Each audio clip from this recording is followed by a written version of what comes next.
या स्टार्ट करें बच्चों। ठीक है, देखिए आज के हमारे योयो बायो क्लास में we are going to study about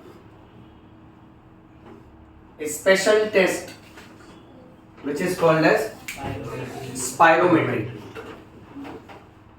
अब बच्चों आज के लेक्चर की कहानी ऐसी है कि अगर किसी के भी लंग्स में प्रॉब्लम है तो वो प्रॉब्लम कितने हद तक है, वो हल्का फुल्का माइल्ड प्रॉब्लम है कि मीडियम प्रॉब्लम है कि सीवियर प्रॉब्लम है, ये पता चलता है एक स्पेशल टेस्ट से जिसको बोलते हैं स्पायरोमेट्री। जब भी लंग्स का प्रॉब्लम होता है ना, आमतौर पे डॉक्टर चेस्ट एक्सरे करवाते हैं, बट चेस्ट एक्सरे में स्ट्रक्चर्स में पता चलता है कि लंग्स में कहां पर निमोनिया का प्रॉब्लम है, कहां पर ट्यूबरक्लोसिस के कफ का दाग बन गया है। बट अगर हमको लंग्स का स्टैमिना देखना है कि किसका लंग्स नॉर्मली एयर ले रहा है और दे रहा है और किसके लंग्स में एयर लेने और देने की कैपेसिटी कम हो गई, तो उसके लिए एक स्पेशल टेस्ट होता है जिससे कहते हैं स्पायरोमेट्री। ना बच्चों, स्पायरोमेट्री का कॉन्सेप्ट कुछ ऐसा है कि इसमें अप्रोक्सीमेटली कुछ इस तरह का एक डिवाइस आता है जिसके नीचे वायर लगी होती है। अब ये डिवाइस अलग अलग पैटर्न में मॉडिफाई किया जाता है। देखिए इसमें का ही एक और डिवाइस कुछ ऐसा होता है, ये होता है माउथ पीस। अब जैसे सपोज किसी का अगर लंग्स कमजोर है, सो आमतौर पे पुराने जमाने के हिसाब से डॉक्टर उन लोगों को बोला करते थे कि अगर आपका लंग्स कमजोर है तो आप एक काम करो, आप बर्थडे पार्टी और पूजा में जाना चालू कर दो। सोचिए क्यों? लंग्स कमजोर तो उसको बर्थडे पार्टी और पूजा में जाना चाहिए, जितनी जहां पूजा हो रही है, हवन हो रहा है, ओके, किसी का बर्थडे है, उसको जाना चाहिए। क्या करने को? क्या करने को? बर्थडे पार्टी, बलून फुलाने को, और पूजा में क्या बजाते हैं? शंख। अंडरस्टैंड ना? देखो कैसा होता है, मैं आपको एक बात बताता हूं। जैसे सपोज फॉर एग्जांपल, अगर इफ इन केस मैं एक एथलीट हूं और मुझे लेग्स की कमजोरी है, तो मुझे लेग्स के मसल्स को और एक्सरसाइज करना चाहिए, करेक्ट? यस और नो? तो मुझे क्या करना चाहिए? मुझे वो सारे मंदिर जाने चाहिए जो ऊंचाई पर है, जीवदानी मंदिर चले जाना चाहिए। इससे क्या फायदा होएगा बच्चों? सीढ़ी चढ़ने और उतरने से लेग्स के मसल्स का एक्सरसाइज होगा। यानी हम बायोलॉजी में ये सीखते हैं कि हमारे शरीर का जो हिस्सा कमजोर है उसका अगर हम लोग वर्कआउट करते हैं तो ही वो हिस्सा उतना स्ट्रांग बनता है, राइट? वैसे ही लंग्स के मामले में है ना, ओके, एकदम सिंपल घरेलू इलाज के तौर पे पेशेंट से कहा जाता था कि आप बलून फुलाओ या तो आप शंख बजाओ। हाँ, पूरा दिन शंख मत बजाओ, पड़ोसी का नींद खराब होएगा, ओके। अब इसीलिए इसका एक बेटर वर्जन आता है। आमतौर पे मेडिकल पे ऐसे बहुत सारे इंस्ट्रूमेंट्स होते हैं। देखो, अस्थमा का पेशेंट जो पंप लेता है वो भी ऐसे ही होता है, और प्लस इसी में के कुछ डिवाइसेस भी ऐसे होते हैं। अब इसका शेप अलग अलग होता है, कुछ कुछ ऐसे टी शेप का भी होता है बच्चों, ओके। इसके अंदर ना एक डिस्क लगी होती है, या तो बलून जैसा, बॉल जैसा स्ट्रक्चर रहता है, तो पेशेंट को इसको फूकना होता है जोर से। अब जब पेशेंट इसको फूकता है ना, तो अंदर का जो डिस्क है और जो बॉल है वो ऊपर की तरफ उठता है, और डॉक्टर उसको बताता है कि देख, यहाँ जो मार्किंग है ना, यहाँ तक तो तेरे को एटलीस्ट वो बॉल को उठाना ही है, सो इतना तेरे को जोर से ब्लो करना है इसमें। तो देखिए बच्चों, ब्लो कर करके क्या होता है, पेशेंट के लंग्स का कैपेसिटी इंप्रूव होता है। अब ये दिया जाता है एक तरह से लंग्स के और चेस्ट के मसल्स का एक्सरसाइज करवाने के लिए, बट इसमें का ही ऐसा ये डिवाइस है। अभी इस वाले डिवाइस में यहां माउथ पीस है, ये वायर से कनेक्टेड है, और वायर जो है वो कंप्यूटर या लैपटॉप से कनेक्टेड होता है। और उसके अंदर एक डेजिग्नेटेड, कैसा ना कि वो पूरा सेटअप ही ऐसा रहता है, एक डेजिग्नेटेड सॉफ्टवेयर बनाया जाता है। अब यहां से अगर पेशेंट ब्लो करता है ना तो इलेक्ट्रिकल सिग्नल्स उसके कैपेसिटी को है ना सेंस कर लेता है और फिर उसके हिसाब से ग्राफ बनता है। इस टेस्ट को बोलते हैं स्पाइरोमेट्री और इस इंस्ट्रूमेंट को बोलते हैं स्पाइरोमीटर। जैसे थर्मोमीटर टेम्परेचर मेजर करता है, स्पाइरोमीटर हमारे लंग्स की कैपेसिटी को मेजर करता है। अब मैं आपसे एकदम एक्चुअल वाली बात बताता हूं, ये शायद ही आप जिंदगी में देखोगे या सुनोगे, अनलेस एंड अनटिल अगर आप कोई रेस्पिरेटरी पेशेंट को लेकर किसी स्पेशलिस्ट के पास गए, क्योंकि ये वाला काम नॉर्मल डॉक्टर्स भी नहीं करते हैं। एमडी फिजिशियन जो होते हैं या चेस्ट फिजिशियन जो होते हैं वो लोग ही करते हैं। अब इसमें जब पेशेंट को बैठाते हैं, पेशेंट को ये माउथ पीस मुंह में रखवाया जाता है और ना उधर एक इंस्ट्रक्टर डॉक्टर होता है, वो ना पेशेंट को टिपिकली बोलता है कि पहले नॉर्मल सांस लो और मुंह से नॉर्मल सांस छोड़ो। फिर कुछ समय बाद वो बोलेगा नॉर्मल सांस लो और मुंह से जोर का सांस छोड़ो। फिर वो बोलेगा कि आप मुंह से जोर का सांस अंदर खींचो। तो ऐसे अलग अलग तरह के डायरेक्शंस दे के ग्राफ में अलग अलग वेव फॉर्म बनती है बच्चों, और फिर उस वेव फॉर्म को नॉर्मल इंसान के लंग्स के कैपेसिटी के वेव फॉर्म से कंपेयर किया जाता है। जैसे हम ब्लड टेस्ट करते हैं, हमारे हीमोग्लोबिन को नॉर्मल रेफरेंस रेंज के साथ कंपेयर किया जाता है, फिर डॉक्टर हमको बताता है कि भाई हीमोग्लोबिन ज्यादा है, नॉर्मल है कि कम है। उसी तरह से स्पाइरोमेट्री में पेशेंट का जो भी ग्राफ आएगा ना उसको एवरेज इंसान के नॉर्मल ग्राफ से कंपेयर किया जाता है और फिर डॉक्टर बताता है कि पेशेंट में क्या प्रॉब्लम है। अब ये तो मैंने आपको अंदरूनी बातें बताई, एनसीईआरटी तो ये भी नहीं बोलता है, एनसीईआरटी सीधा डेफिनेशन से ही चालू कर रहा है बच्चों। ओके कि डेफिनेशन रटो, उसका वैल्यू रटो, घर चले जाओ। बट ये डेफिनेशन के बैकग्राउंड में आपको ये स्टोरी पता होना चाहिए कि इस तरीके से इसको किया जाता है। इनफैक्ट डॉक्टरी की भाषा में इस टेस्ट को स्पेशल नाम दिया, मेडिकल फील्ड में इसको पीएफटी बोलते हैं, पल्मोनरी फंक्शन टेस्ट। क्या फुल फॉर्म है? बेटा मैं इसको एलएफटी भी बोल सकता हूं, सोचो क्यों? लंग्स फंक्शन टेस्ट ना, क्योंकि आपको तो पता है ना पल्मोनरी का मतलब क्या बेटा? लंग्स। ओके, सो इसको पीएफटी या एलएफटी भी बोलते हैं। तो अभी से ना आप लोग दिमाग में ये सेट कर लो कि अगर कोई भी डॉक्टर किसी ब्रीदिंग डिफिकल्टी वाले पेशेंट को बोला ना तेरे को पीएफटी करवाना पड़ेगा या तुझे एलएफटी करवाना पड़ेगा या स्पाइरोमेट्री करवाना पड़ेगा, तो यही सब होता है उसके साथ। ठीक है, इसमें कुछ कुछ रिपोर्ट्स तो ऐसी होती है कि पेशेंट को जोर का ब्रीद आउट करना रहता है। आप देखो ब्रीद आउट यानी ऐसा नहीं, डॉक्टर बोलते जाता है कि ब्रीद आउट करते रहो, वो बोलेगा सांस लो, सांस छोड़ो, छोड़ो छोड़ो छोड़ो छोड़ो छोड़ो छोड़ो छोड़ो छोड़ो छोड़ो छोड़ो, ऐसे मोटिवेट करते रहता है so that patient has to keep blowing. वो जितना देर तक ब्लो आउट करेगा ना तो प्रॉपर ग्राफ आता है। और डॉक्टर क्या है ना कैपेसिटी से ज्यादा ही मोटिवेट करता है कि छोड़ो छोड़ो छोड़ो ब्रीद आउट। आप थक जाओगे, आपका ब्रीदिंग स्टॉप हो जाएगा और आप नेक्स्ट ब्रेथ लोगे, बट वो आपको मोटिवेट करेगा सो दैट आप अपने बेस्ट कैपेसिटी से परफॉर्म कर सको और वो ग्राफ में आपका मैक्सिमम कैपेसिटी नजर आए। ये बैकग्राउंड समझा? अब डेफिनेशन पे फोकस करते हैं, अब एग्जाम के हिसाब से बात करते हैं। ठीक है, कॉन्सेप्ट हो गया, अब थियरी के हिसाब से बात करते हैं। अब बच्चों सबसे पहले है ना देखो, आपको इस पूरे सेक्शन में शॉर्ट फॉर्म और फुल फॉर्म याद रखना। आपका पहला फोकस होना चाहिए शॉर्ट फॉर्म और फुल फॉर्म।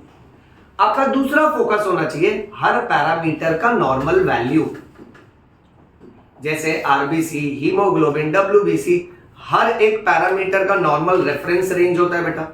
तो यहां पर भी हर पैरामीटर का नॉर्मल वैल्यू, ये दो बातें आपको याद रखनी है।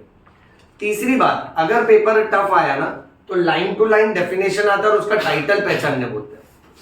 अब पता है डेफिनेशन में क्या परेशान कर जाएगा आपको? सब में ना इंस्पिरेशन, एक्सपिरेशन, फोर्सिबल, नॉर्मल, ऐसे ग्रामर है, तो छोटे छोटे वर्ड्स बहुत मैटर करते हैं। I repeat once again and for the last time, in this entire section you are supposed to focus on 3 points. Number 1, short form, full form. Number 2, normal values of each parameter. And number 3, definition. Definition will be easy, but definition में कब कौन सा option में inspiration का expiration कर देगा या forcible inspiration का नॉर्मल इंस्पिरेशन कर देगा। अंडरस्टैंड, नॉर्मल इंस्पिरेशन यानी नॉर्मल सांस लिया, फोर्सिबल इंस्पिरेशन यानी जोर से सांस लिया। ओके, तो ये वर्ड्स चेंज कर करके ना एमसीक्यू बेवकूफ बनाता है, तो आपको ये तीनों पॉइंट पे फोकस करना है, ठीक है। चलिए अब सबसे पहले वाला जो डेफिनेशन है उससे स्टार्ट करते हैं। अब सबसे पहले हमको पता होना चाहिए टीवी का फुल फॉर्म क्या है। TV stands for tidal volume. TV यानी टेलीविजन नहीं लिख के आना एग्जाम में, हाँ ओके। टीवी का full form tidal volume. Definition देखें, वॉल्यूम ऑफ एयर इंस्पायर्ड और expired during a normal respiration. यानी जैसे स्पायरोमीटर पेशेंट के मुंह में डाल दिया ना, यहां देखो डॉक्टर उसको बोलेगा नॉर्मल सांस नाक से ले, फिर नॉर्मल सांस मुंह से छोड़, नॉर्मल सांस, ये फोर्सिबल हो गया ना, यानी बिना एफर्ट के। तो या तो फिर देखो ध्यान से ना, डेफिनेशन का एक एक वर्ड देखो, या तो इंस्पायर्ड या तो एक्सपायर्ड। अब मैं नॉर्मल सांस नाक से लिया और नॉर्मल सांस मुंह से छोड़ा, ये भी हो सकता है। या मैं वो स्पायरोमीटर मशीन मुंह में रख के नॉर्मल सांस खींचा मुंह से, इसको बोलते हैं टाइडल वॉल्यूम। मैं तुमको एक ग्रामर देता हूं, टाइडल वॉल्यूम यानी एफर्टलेस ब्रीदिंग। समझ रहे, एफर्टलेस यानी बिना किसी जोर के या ताकत के, समझा ना। अब वैल्यू बाय हार्ट करेंगे बच्चों। टाइडल वॉल्यूम अगर एक सांस में हम लोग देखें तो इसका वैल्यू होता है 500 ml पर ब्रेथ, 500 ml पर ब्रेथ। बट अगर हमसे पूछा कि बता टाइडल वॉल्यूम 1 मिनट में कितना है, तो उसके लिए पहले आपको पता होना चाहिए कि रेस्पिरेटरी रेट कितना है। पता हमने एक पैराग्राफ में पढ़ा था कि इंसान 1 मिनट में कितने से कितनी बार सांस लेता है, 12 to 16। वेरी गुड, याद है ना सबको। So normal respiratory rate is 12 to 16 breath per minute. अच्छा, तो टाइडल वॉल्यूम में आप क्या करोगे, एक सांस में अगर वो 500 ml खींच रहा है, तो अगर 1 मिनट में 12 बार सांस ले रहा है, तो इसको या तो 12 से मल्टीप्लाई करो, या तो फिर इसी को आप 16 से मल्टीप्लाई करो। तो इसका आंसर आएगा आपको 6000 से लेकर 8000 ml। चालू हो गया एकदम जबरदस्त वाला पार्ट, ध्यान देना सब लोग। अब वैल्यूज भी बाय हार्ट करने का कि टाइडल वॉल्यूम एक सांस में देखोगे तो 500 ml, बट 1 मिनट में देखोगे तो 6000 से 8000 ml। क्लियर एकदम। अब यहां बोर्ड पे देखो, जो लैपटॉप होता है ना, जो कंप्यूटर स्क्रीन होता है, उस पे जब पेशेंट है ना मशीन मुंह में रख के नॉर्मल सांस लेगा ना, तो बेटा उसका ऐसे नॉर्मल ग्राफ बनेगा। तो इतना जो है मैं यहां दिखा देता हूं ताकि हम लोग ग्राफ के तरीके से भी इसको पढ़ते जाएं। इसको हम बोलेंगे टाइडल वॉल्यूम। क्या बोलेंगे? और टाइडल वॉल्यूम एक सांस में कितना ml है? 500 ml। बट 1 मिनट में पूछा तो कर लोगे ना बेटा?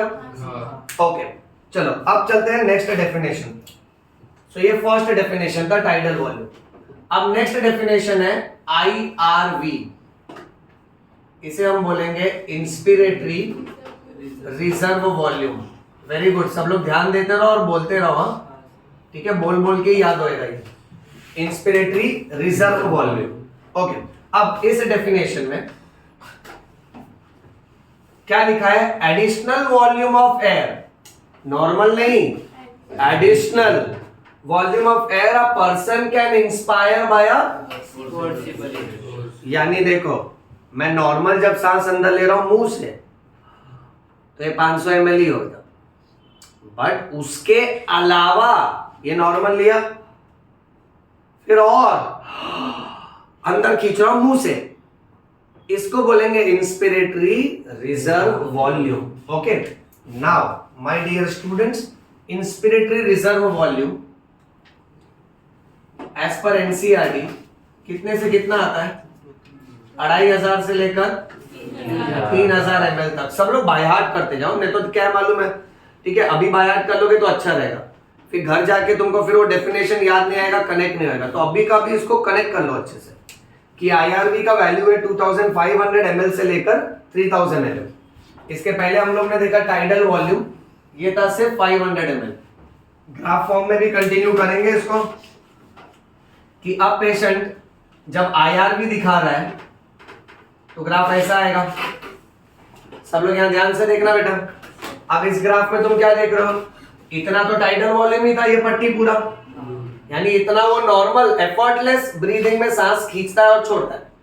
बट नॉर्मल खींचने के बावजूद इतना और एक्स्ट्रा खींच पाया ना वो। मेरा बेटा ध्यान से देखना। अब ग्राफ के फॉर्म में हम लोग इसका डिमेंशन मार्क कर लेते हैं। सो लेट अस से सपोज यहां से यहां ये होगा पेशेंट का IRV, और IRV का वैल्यू कितने से कितना है, 2500 से लेकर 3000 ml तक। इतना समझा बच्चों? अच्छा, अब एक बार तुमको अगर ये फ्लो पकड़ में आ गया ना, तुम लोग आगे का भी आराम से कैच कर लोगे। अब नेक्स्ट वाला जो पार्ट है इसे बोलेंगे ERV। लगाओ दिमाग, क्या होना चाहिए, एक्सपिरेटरी रिजर्व वॉल्यूम। अभी तकलीफ नहीं हो रही ना किसी को?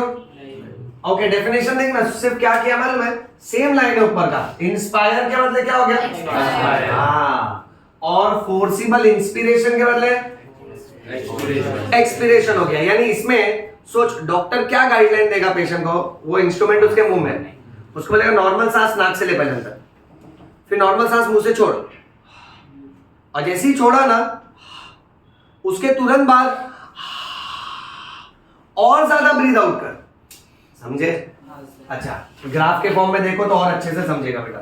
सब लोग यहां देखिए प्लीज, लॉजिक बैठ रहा है दिमाग में, करेक्ट? तो सिर्फ यहां से यहां इसको काउंट करेंगे। ये तो टाइडल वॉल्यूम है, जितना वो ले सकता है या दे सकता है, बट लेने के बावजूद जितना एक्स्ट्रा लिया वो IRV, लेने के बावजूद जितना उसने एक्स्ट्रा लिया वो उसका ERV। नाउ मेरे प्यारे बच्चों, ERV का वैल्यू अपने को बाय हार्ट करना है, 1000 से 1100। मैं जानबूझ के हिंदी में बोल रहा हूं ताकि थोड़ा इजी सेट हो जाएगा, ठीक है? सो ये 1000 से 1100 ml होगा, इसका वैल्यू यहां लिख देते हैं।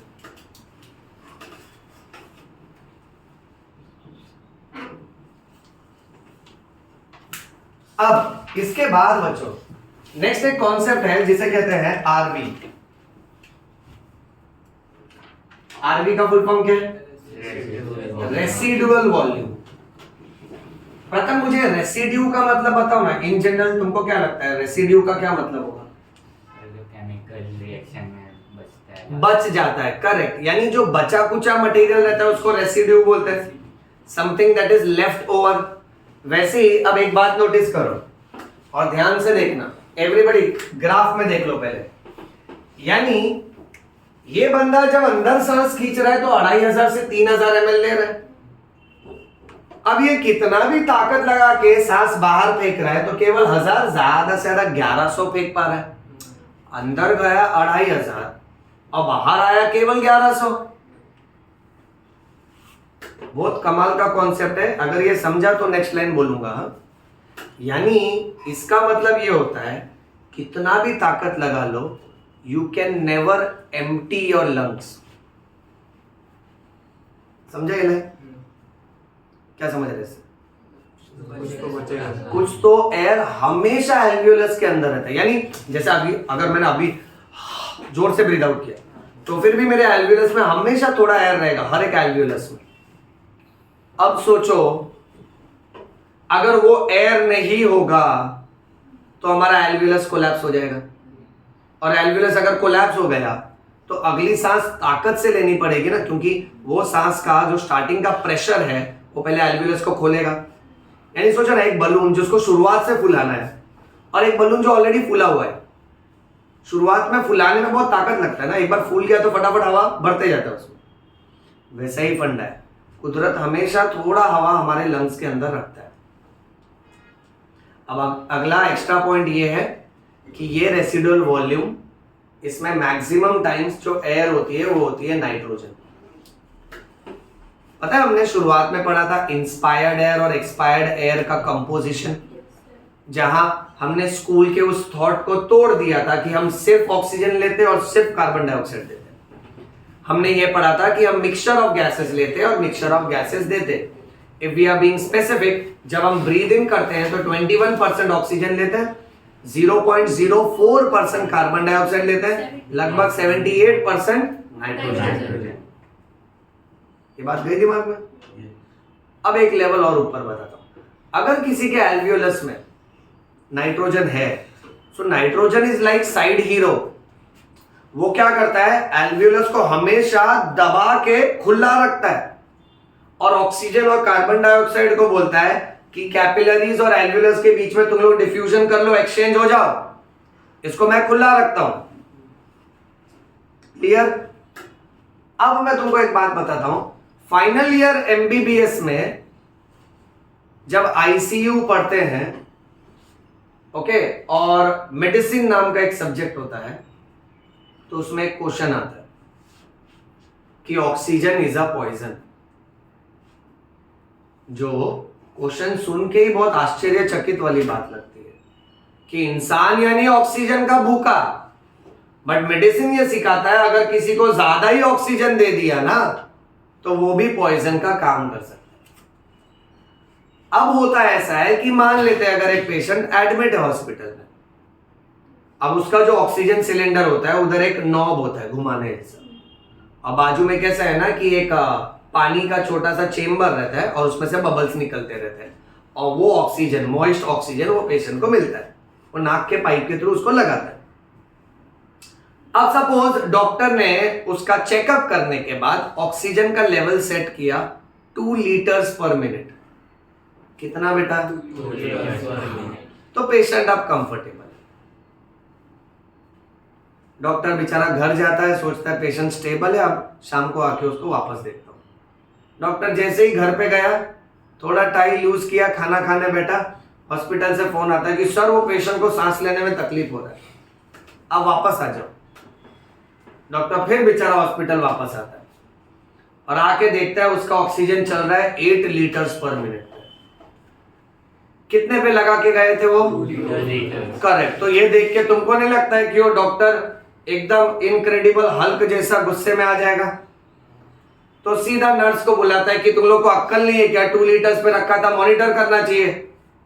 नर्स बेचारी एकदम रोने वाली आवाज में बोलती है सर मेरे को नहीं मालूम, मैंने नहीं चेंज किया sir. Doctor is like but still you should monitor ना कि कौन क्या कर रहा है।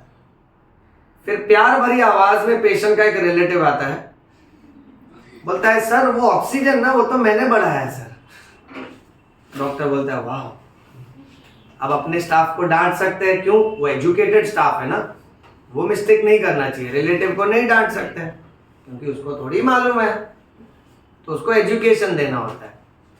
तो डॉक्टर रिलेटिव को बोलते हैं भाई साहब आप आइए, आप हमारी कुर्सी पर बैठ जाइए, और फिर उनसे पूछते हैं कि क्या सोचकर आपने उस नॉब को टच किया। बोलता है अरे सर सिंपल लॉजिक है, ये तो यहां से लेके गांव तक सबको मालूम है, इस सिलेंडर से पेशेंट को ऑक्सीजन मिल रहा है। ऑक्सीजन नहीं मिल रहा है, ऑक्सीजन मिल रहा है। अब ऑक्सीजन बहुत ज्यादा जरूरी होता है, तो आप 2 लीटर पे दे रहे थे तो ये धीमे धीमे ठीक होएगा, मैंने 8 लीटर पे कर दिया तो ये जल्दी ठीक होएगा। ऑक्सीजन जितना मिले उतना अच्छा है। अब ऐसे ही विवादित केसेस के लिए डॉक्टर्स को ट्रेनिंग दी जाती है कि ऑक्सीजन इज अ पॉइजन। अब मेरा लॉजिक ध्यान से सुनना बेटा, ठीक है? जैसे सपोज फॉर एग्जांपल तुम एक थाली खाना खा सकते हो, ठीक है, बट थाली में एक तरह का खाना थोड़ी होता है। मान लेते हो उसमें 2 रोटी है, थोड़ा चावल है, दाल है, भाजी है, सैलेड है, तो खाने का प्रोपोर्शन फिक्स्ड है। सपोज लेटर से उसमें जो 2 रोटी है वो ऑक्सीजन है और उसमें ढेर सारा जो चावल है वो नाइट्रोजन है। अब जब तुम ये खुराक खा रहे हो तो ऑक्सीजन 21% आ रहा है, नाइट्रोजन 78% आ रहा है। यस और नो बेटा? Yes sir. ओके, बट अब मान लेते हैं किसी दिन सपोज फॉर एग्जांपल तुम्हारे शरीर में स्टार्च की कमी है, सपोज फॉर एग्जांपल, ओके, और डॉक्टर ने आपको स्पेसिफिकली एडवाइस किया कि आपको सिर्फ रोटी ज्यादा खाना है। तो अब 2 रोटी के बदले आप 4 रोटी खा रहे हो। अगर आप 4 रोटी खा रहे हो तो आपका चावल का क्वांटिटी कम हो जाएगा। क्यों? क्योंकि आपके स्टमक का कैपेसिटी तो फिक्स्ड है बेटा। तो अगर आप एक का प्रोपोर्शन बढ़ा देते हो तो दूसरे कंपोनेंट का प्रोपोर्शन कॉम्प्रोमाइज होता है। अब सोच लो, ये जो पूरी थाली है ना, this is air. Why? 8th standard science, air is mixture of gases. Yes और नो बेटा? जिसमें ऑक्सीजन 21% है, नाइट्रोजन 78% है, कार्बन डाइऑक्साइड 0.04%। तो सैलेड चटनी जो है ना, दैट इज कार्बन डाइऑक्साइड। अब क्या हो गया, डॉक्टर ने देखा कि भाई इस पेशेंट को मेरे को 1 रोटी बढ़ा देना चाहिए, राइट? ओके, रिलेटिव ने आके 3 रोटी के बदले उसकी 10 रोटी कर दी। अब उसका चावल बिल्कुल भी बंद हो गया, करेक्ट? क्योंकि कैपेसिटी तो लिमिटेड होती है ना। वैसे ही होता है, अगर कोई ब्रीदिंग वाला पेशेंट है तो डॉक्टर उसका चेकअप करता है, उसका ऑक्सीजन लेवल चेक करता है फिंगर से, उसके ब्रेथ साउंड्स को सुनता है, उसकी रिपोर्ट्स देखता है, फिर ये सेंस करता है कि पेशेंट इतना ही वॉल्यूम एक बार में ले सकता है, 500 ml। उसमें से 21% ऑक्सीजन है, 78% नाइट्रोजन है, बिकॉज ये कुदरत का नियम है। बट क्योंकि इस पेशेंट को सांस लेने में तकलीफ थी, इसके शरीर में थोड़ा ऑक्सीजन कम चल रहा है, तो मेरे को थोड़ा ऑक्सीजन बढ़ा देना पड़ेगा। सो जो 2 लीटर्स से मैं एक्स्ट्रा ऑक्सीजन दे रहा हूं ना, सो मे बी 21% वॉल्यूम में से अब 30% उसको ऑक्सीजन मिल रहा है। सो नाइट्रोजन थोड़ा कॉम्प्रोमाइज होगा, 78% के बदले मान लेते हैं 70% नाइट्रोजन जा रहा है। अब रिलेटिव ने क्या किया, उसको बहुत ज्यादा ही बढ़ा दिया, तो नाइट्रोजन बहुत कम हो जाएगा। और नाइट्रोजन क्या होता है? रेसिडुअल वॉल्यूम होता है। तो अब उसके एल्वियोलस में जो एयर आ रहा है, डॉक्टर ने उसको ऐसे बैलेंस आउट किया था कि नाइट्रोजन का प्रोपोर्शन मेंटेन रहे। अब नॉन इंडिकेटेड केसेस में, जिसको नहीं जरूरत है, उसको भी अगर ऑक्सीजन ज्यादा दोगे ना, तो सारा ऑक्सीजन एल्वियोलस में आएगा, नाइट्रोजन कम रहेगा, ऑक्सीजन गैस ज्यादा देर तक वहां रहेगा नहीं, ऑक्सीजन तो सीधा डिफ्यूज हो जाएगा। अब नाइट्रोजन कम होने की वजह से एल्वियोलर कोलैप्स होगा, और एल्वियोलर कोलैप्स होने की वजह से पेशेंट को एफर्ट्स के साथ और ब्रीदिंग करनी पड़ेगी। This is just one part of it. इसके और भी बहुत डिटेल्ड एमबीबीएस के हाई लेवल कॉन्सेप्ट्स होते हैं, जहां पे oxygen is proved to be a poison. So इसीलिए हर पेशेंट की जितनी खुराक है उस हिसाब से उसको खिलाना चाहिए, और उसके खुराक में उसको क्या देना है क्या नहीं देना है वो डॉक्टर से सेंस करते हैं उसके रिपोर्ट के हिसाब से। अगर हम लोग एक चीज बढ़ा देंगे तो दूसरा चीज कॉम्प्रोमाइज होता है और अंदर का प्रोपोर्शन डिस्टर्ब होता है। एक बहुत इंपॉर्टेंट रिपोर्ट होता है आईसीयू में, जिसको एबीजी बोलते हैं, आर्टीरियल ब्लड गैस। और ये आर्टीरियल ब्लड गैस, आर्टरी के अंदर जो ऑक्सीजन और कार्बन डाइऑक्साइड का प्रोपोर्शन है वो डिस्टर्ब हो गया ना, तो पेशेंट का डेथ हो सकता है। समझे सब लोग? इसलिए फिर रिलेटिव को समझाया जाता है सिर्फ एक लाइन में, अगली बार मत आइएगा। आप समझ गए? क्योंकि भाई ये आज इसका बढ़ा दिया, चलो ठीक है, अगर ये समाज सेवा करने के लिए सबका बढ़ा देता तो सबका जवाब तो फिर डॉक्टर को देना होता। इसलिए हॉस्पिटल में ये बहुत सख्त होता है। एनीवे मैं ये मजाक के तौर पे बोल रहा हूँ, बट हॉस्पिटल में ये बहुत सख्त होता है कि हॉस्पिटल के गार्ड्स और नर्स क्या करते हैं, बहुत प्रॉपरली मॉनिटर करते हैं कि किसी भी पेशेंट का पाइप, किसी भी पेशेंट का फ्लो मीटर, ओके, किसी भी पेशेंट का कार्डियक मॉनिटर, कोई भी किसी का बटन टच नहीं करना चाहिए, क्योंकि हर एक का ना वैल्यू और कॉन्सेप्ट होता है उसके पीछे। इतना समझा सबको? चलो आगे ले चलते हैं। सो रेसिडुअल वॉल्यूम से तुमको पता चल रहा है कि हवा हमारे लंग्स के अंदर बच जा रही है, तो इसका डेफिनेशन बनाते हैं। This will be the volume of air left behind in the lungs, ना बेटा? लंग्स में यानी किसमें specifically? Alveoli. Even after a forcible expiration. ये देख, अगर देखो एमसीक्यू में यहां इंस्पिरेशन दे दिया ना तो वो ऑप्शन गलत हो जाएगा। अगर यहां फोर्सिबल के बदले नॉर्मल एक्सपिरेशन भी दे दिया ना तो गलत हो जाएगा। थोड़ी देर में पढ़ेंगे। Volume of air that will remain in the lung after normal expiration, वो भाई साहब फोर्सिबल एक्सपिरेशन। डिफरेंस समझो? इसको रेसिडुअल वॉल्यूम बोलते हैं। और कितना मस्त है, अपने ग्राफ से क्लियरली कन्वे हो जाता है। यानी इसने जितनी ताकत है उतनी ताकत लगा के एक्सपिरेशन किया तो इतना ही ग्राफ आया। तो अब कंप्यूटर क्या दिखाएगा कि भाई इतना अभी भी बाकी है ना हवा अंदर, तो इसको हम लोग बोलेंगे रेसिडुअल वॉल्यूम। और देखो ये ट्रिक अगर काम आए तो बहुत अच्छा है। अक्सर बच्चे ना ये दोनों वैल्यू मिक्सअप करते हैं, और मैं हर साल बच्चों को ऐसे बोलता हूं कि एनसीईआरटी के सीक्वेंस में याद रखो कि पहले टीवी दिया था, फिर आईआरवी, ईआरवी, फिर आरवी। और क्या करने का, पहले आईआरवी अंदर आ रहा है इतना तो सबको याद रह जाता है कि जो अंदर आ रहा है वो बहुत ज्यादा है, 2500 से 3000। अब जो बाहर जा रहा है और जो रह गया ना अंदर, उसको आप लोग क्रोनोलॉजिकल ऑर्डर में याद रखो। पहले 1000 से 1100, फिर 1100 से 1200, यही फ्लो रखना। पहले 1000 से 1100, फिर 1100 से 1200।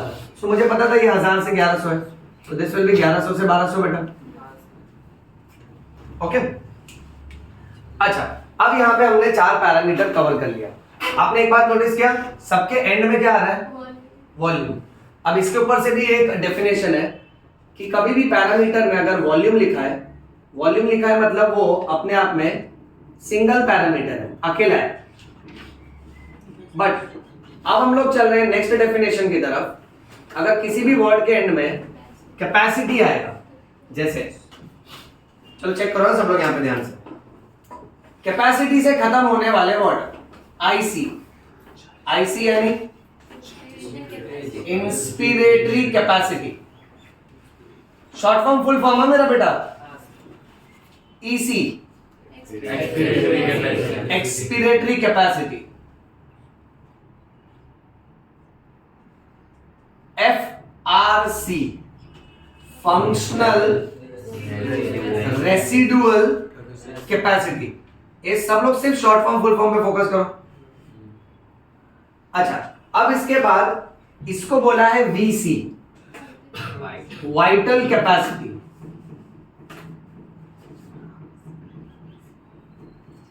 और लास्ट वाले को बोला है टीएलसी, टोटल, सॉरी टोटल, ये don't laugh on my pronunciation ना, मारेगा मैं। Total lung capacity. एक बार वापस है, आईसी क्या था बच्चों, ईसी क्या है, वेरी गुड। एफआरसी क्या है, ओके। टीएलसी क्या है, एंड वीसी क्या है। एक बार स्टार्ट से ले लेते हैं ना। टीवी क्या था, आईआरवी क्या है, inspiratory reserve volume.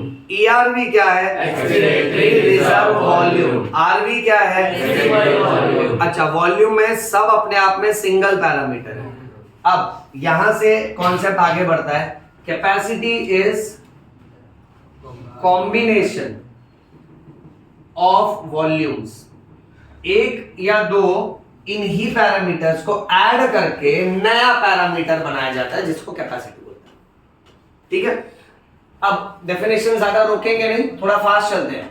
Inspiratory capacity, inspiratory capacity में आपको क्या करना है, आपको टाइडल वॉल्यूम में इंस्पिरेटरी रिजर्व वॉल्यूम ऐड कर देना। वैसे ही एक्सपिरेटरी कैपेसिटी में क्या सोचेगा मेरा बेटा, टाइडल वॉल्यूम में एक्सपिरेटरी रिजर्व वॉल्यूम ऐड करना है, सिंपल। अब एनसीईआरटी ने सिर्फ फॉर्मूला तक दिया है, उसका वैल्यू नहीं दिया है, बट फिर भी एक रफ एस्टिमेट तुम लोग निकाल सकते हो। टाइडल वॉल्यूम तो 500 होता है और आईआरवी 2500 से 3000 था।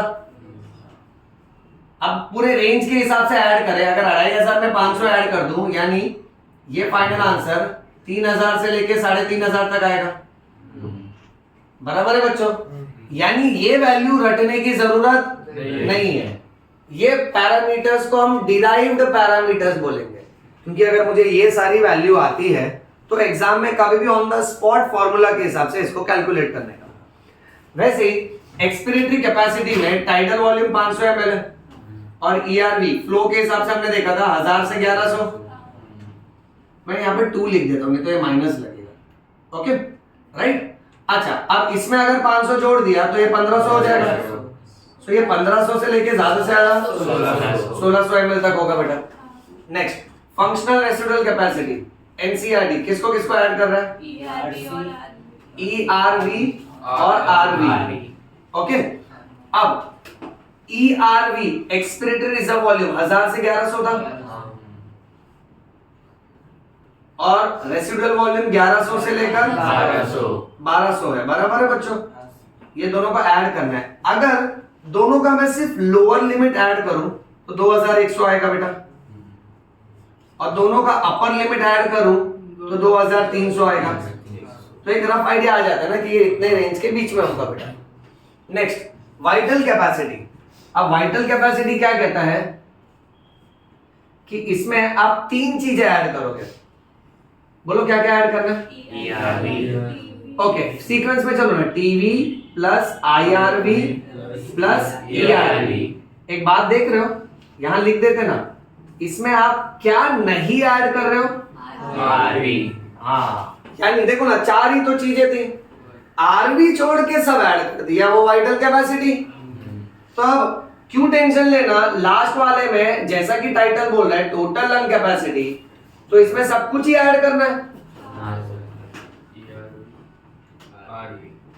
अच्छा, तो मैं थोड़ा फैंसी स्टाइल में चल के ये बोल सकता हूँ कि टोटल लंग कैपेसिटी यानी वाइटल कैपेसिटी प्लस RV। ये टफ तो नहीं लग रहा ना बेटा? सबने ध्यान दिया एक एक पॉइंट पे। सो टोटल लंग कैपेसिटी यानी वाइटल कैपेसिटी में रेसिडुअल वॉल्यूम जोड़ देना। कोई कोई MCQ ऐसा भी आता है घुमा फिरा के, बोलता है टोटल लंग कैपेसिटी में से अगर रेसिडुअल वॉल्यूम निकाल दिया तो क्या बनेगा? वाइटल कैपेसिटी बनेगा। क्योंकि शॉर्ट में अगर देखें वाइटल कैपेसिटी यानी तीन चीजें ऐड हो रही है और यहाँ पे चारों भी ऐड हो जा रही है। प्लस मैंने एक और ट्रिक लिखा है यहाँ पे, वाइटल कैपेसिटी में रेसिडुअल वॉल्यूम नहीं ऐड होता है। ठीक है, चलो वैल्यू निकाल लेते हैं सबका अप्रॉक्स।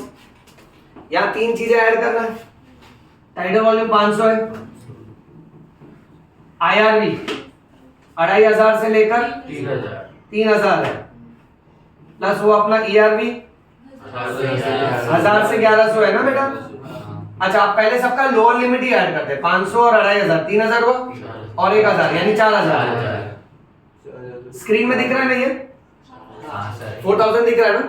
अच्छा, सबका अपर लिमिट ऐड करो, ये 3500 को 4.5 और 4600, तो यानी इसका रेंज ये बनेगा मेरा बेटा। बराबर है?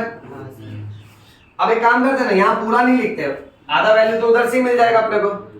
इसमें अपने को 4000 से लेके 4600 तो मिला ही था, और इसमें अपने को और क्या ऐड करना है? रेसिडुअल वॉल्यूम 1100 से लेकर 1200। लोअर लिमिट ऐड कर लो दोनों का, 5100 और अपर लिमिट। हाँ, परफेक्ट। मैं वापस से कह रहा हूँ बच्चों, ये वैल्यूज नहीं आता है एग्जाम में, बट कोई कोई MCQ में कीड़े रहते हैं ना, पेपर टफ बनाना रहता है ना, तो डालते हैं वो लोग। कोई कोई पब्लिकेशंस कभी कभी नीट में एक्सपेक्ट कर रहे हो तुम लोग, मोस्टली तो नहीं आता है, बट अगर आया तो इसको रटने का नहीं, ये चार वैल्यू ही रटने का, ऑन द स्पॉट इसको बना लेने का। अच्छा, अब फाइनल ग्राफ देखते हैं। देखो बच्चों, अब इस ग्राफ में लेटर से ऐसा कुछ हमने नोटिस किया, तो अभी तुम सबके दिमाग में इतना तो सेट हो जाना चाहिए कि भाई ये सब कौन है? Tidal volume. बिना किसी एफर्ट की सांस ले रहा है और दे रहा है, ये 500 ml होता है।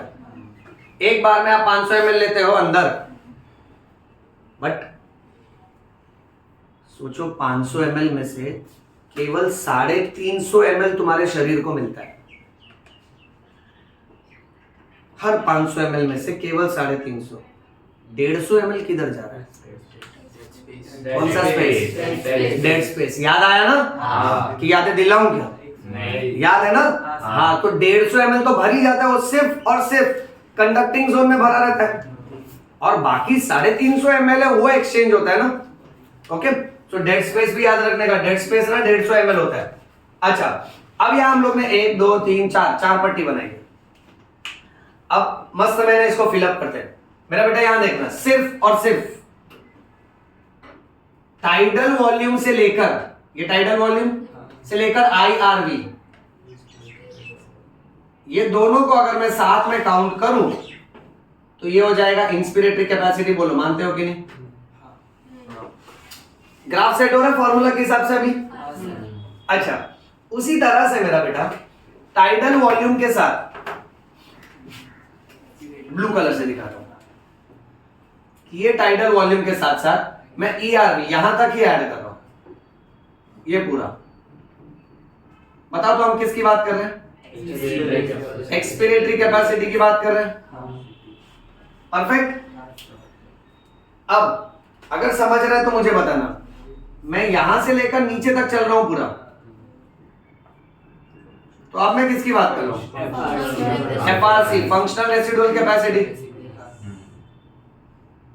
करेक्ट है? अच्छा, अब इसमें सपोज मैं सब कुछ ले रहा हूं, बट ना सिर्फ यहां तक ले रहा हूं, तो ये क्या होगा? Vital capacity. बराबर मेरा बेटा। और अगर मैं टॉप टू बॉटम सब कुछ कवर कर रहा हूं, that will be total lung capacity. This graph makes sense? Now listen to me very carefully बेटा। जब डॉक्टर ये स्पाइरोमीटर लगाता है ना और पेशेंट को बोलता है बिना किसी एफर्ट के तू सांस फेंक बार, मान लो हमने सांस फेंका 500 ml आया, कितना? अब एक पेशेंट बिना किसी एफर्ट के सांस फेंक रहा है, उसका 300 ml आया था, कितना?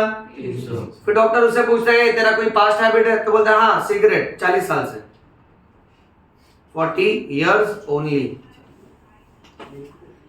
तुम लोग इसको क्यों देख रहे हो? इसको नहीं देख रहे, किसको को देख रहे? नहीं मैं तो मारे तुम लोग सिगरेट पीता है, इतना धोएगा ना धुआं धुआं हो जाएगा तुम लोग। हाँ 16 पॉइंट। अच्छा सिर्फ दारू पीता है, बोल रहा तू गांजा मार खाओगे, समझे? ए जोक्स अपार्ट, ऐसा मस्ती मत किया करो बेटा, ठीक है? फोकस करो मैं क्या बोल रहा हूँ।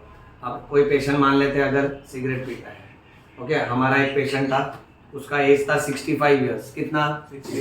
65 इयर्स। हॉस्पिटल से डिस्चार्ज हुआ, जैसे डिस्चार्ज हुआ हॉस्पिटल के नीचे ही ओके बाहर फार्मा के बाहर खड़ा था कि बीड़ी गिरा ऐसा। मैं अपना स्कूटी लेके वहां से जा रहा था, मैं उसको देख लिया कि ये तो अभी डिस्चार्ज हुआ और ये धुआं धुआं कर रहा है बाहर, ओके? सुनो बात ध्यान से। तो मैं उसको स्कूटी उसकी तरफ लाया और उसको आवाज मारा, मैं बोला काका, अभी 65 इयर्स का था ना, ओके राइट? तो मैं बोला काका, तो मेरे को बाय कर रहा है, मतलब बाय नहीं आ रहा है उधर, रुक।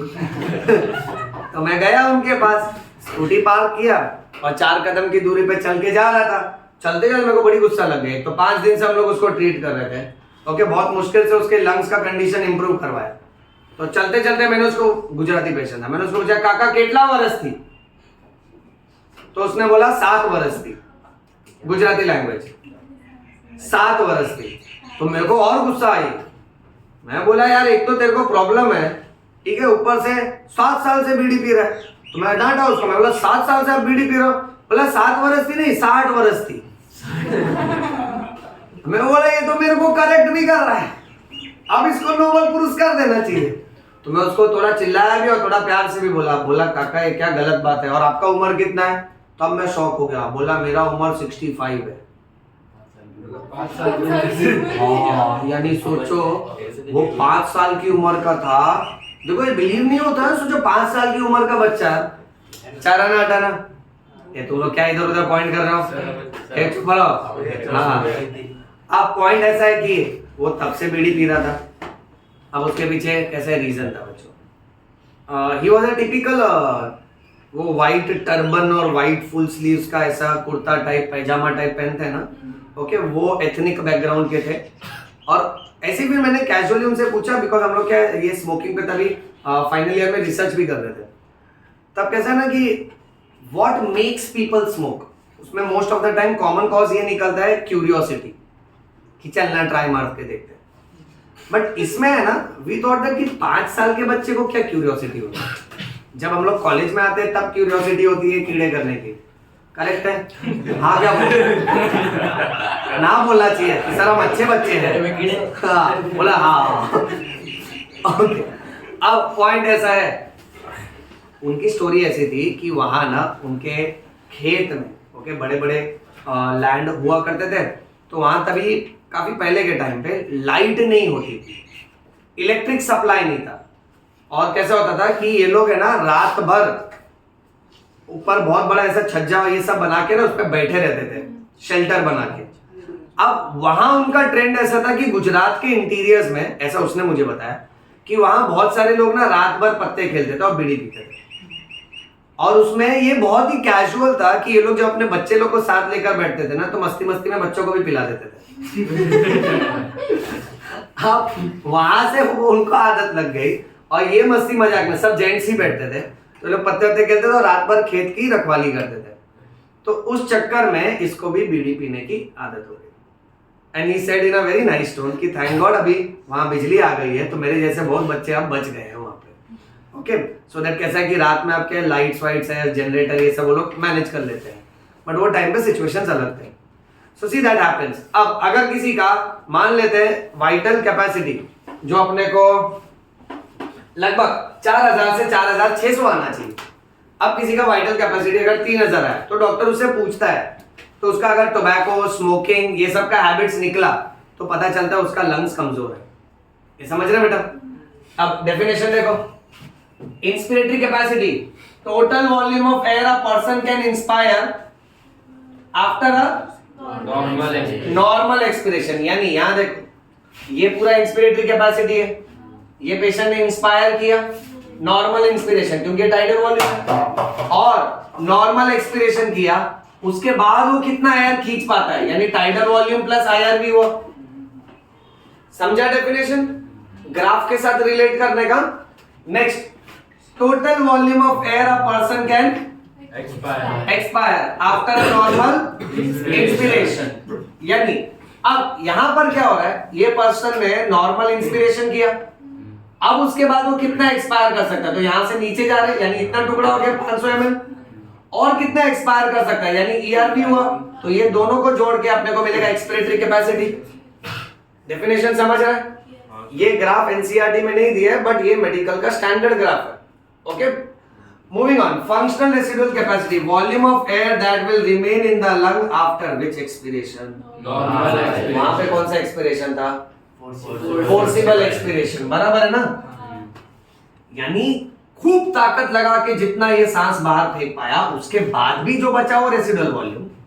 बट नॉर्मल एक्सपिरेशन के बाद, ये देखो, ये नॉर्मल इंस्पिरेशन, नॉर्मल एक्सपिरेशन, अब इसके बाद कितना एयर बचा, यानी यहां से लेके यहां तक प्लस यहां से लेके यहां तक, तो मैं ईआरवी और आरवी ऐड कर रहा हूं ना, so that will be functional residual capacity. Clear बेटा? Check vital capacity. अब इसमें पहले डेफिनेशन और बना देते हैं। बोलता है maximum volume of air a person can breathe in after a forced expiration, यानी जोर से एक्सपिरेशन करने के बाद ताकत लगा के वो कितना खींच सकता है, उसको बोलते हैं। और एनसीईआरटी ने पूरा सेंटेंस लिखा है, बट अभी बोर्ड भरने को जगह ही नहीं है, तो शॉर्ट में वाइस वर्सा लिख देता हूं। वाइस वर्सा यानी देख, maximum volume of air a person can breathe out after a forced inspiration. Check करो एनसीईआरटी में सेम लाइन है कि नहीं? दो तरफा डेफिनेशन दिया ना, तो समझ लेना बेटा ये। ओके, अब इसमें तीनों पैरामीटर्स आ जा रहे हैं बेटा, और टोटल लंग कैपेसिटी में क्या बोला है? Volume of air accommodated in the lungs at the end of forcible inspiration। सांस लेने के बाद, ओके, फोर्सिबल इंस्पिरेशन के बाद कितना वॉल्यूम एकोमोडेट होता है, यानी चारों भी पैरामीटर साथ। इतना समझा सबको? ओके, अब पॉइंट ऐसा है कि इसका फोटो क्लिक कर लो, और ये तुम लोग का होमवर्क होगा, ये सेम बोर्ड प्रेजेंटेशन तुम लोग अपने राइटिंग बुक में एक बार लिख कर आओ, graph, definition, short form, full form और उसका वैल्यू। ओके, इसको क्लिक कर लो।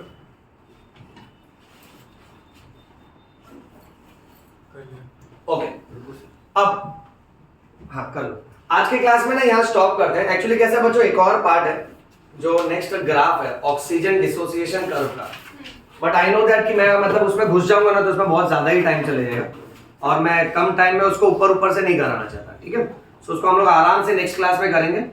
सो फिलहाल के लिए इतना ही। I hope you have understood this lecture. Okay.